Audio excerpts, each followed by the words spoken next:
በህይወታችሁ ከባዱን መከራ እያሳለፋችሁ ነው።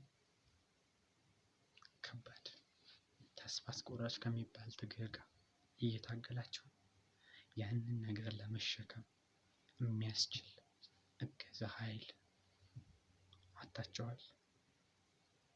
የዛሬው ቪዲዮ በህይወታችን ውስጥ ያቀድናቸው ነገሮች ብዙ ጊዜ ሁል ጊዜም ቢሆን ፍሬያማ አይሆኑም፣ ፍሬ ቢስ ይሆኑብናል እና እንደዚህ ሲሆን ምን ለማድረግ ጥረት እናድርግ? ቆም ብለን ራዕዮቻችንን፣ ግቦቻችንን እንፈትሽ፣ ተስፋ እንቁረጥ፣ እንመርምር። ሌላኛው ነገር ደግሞ ፈጣሪያችንን በጸሎት እናስብ። በሰዎች ብዙ ተገፋፍተን ብዙ ምክር ተመክረን ምንም አልሆነልን ብሎ ይሆናል። ነገር ግን በህይወታችን ውስጥ ሁልጊዜ መንገዶችን፣ አማራጮችን እያየን እንቀይር። ለመሻሻል ምን ጊዜም ቢሆን እንቀይር።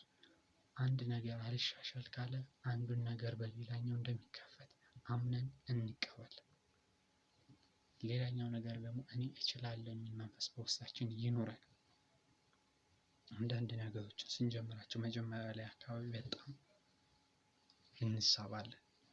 በኋላ ግን ነገሮች፣ የሁኔታዎች፣ የስርዓቶች አንዳንድ ነገር የሚካሄዱት ነገሮች በስራም በትምህርትም ጥሩ አልሆን ሲለን ምን እናደርጋለን? ያበሳጨንና ተስፋ እንድንቆርጥ ያደርገናል። እነዛ መንገዶች እንቀይራቸው።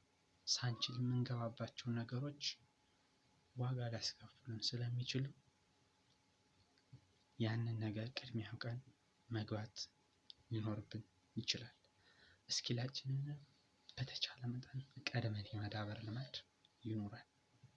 በህይወታችን ምን ጊዜም ተስፋ የሚያስቆርጡ ነገሮች እንደሚያጋጥሙን እውን ነው፣ አምነን እንቀበል። ለምን ሰዎች አንድ ተስፋ አስቆራጭ ናቸው? ለምን ኔጌቲቭ ነገር አእምሯችን እንዲሞላ ያደርጉ? የሚነግሩን ሀሳብ ወደ መጥፎ ያዘነብላል። እንዲህ ብታረግ እንዲህ አይሆንልን።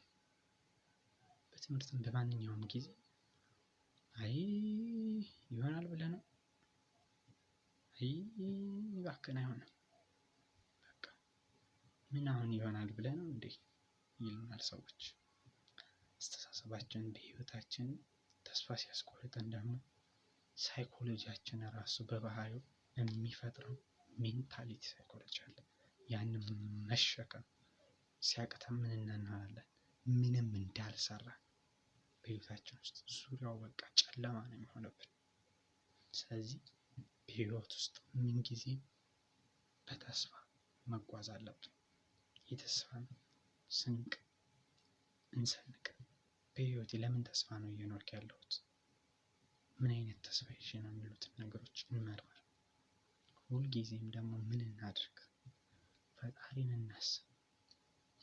መንፈሳዊ ነገሮች ላይ እናሰላስል። እንደዚህ ማድረግ የምንችል ከሆነ ነገሮች ይሳኩልናል። የዛሬ ቪዲዮ ይህንን ይመስላል።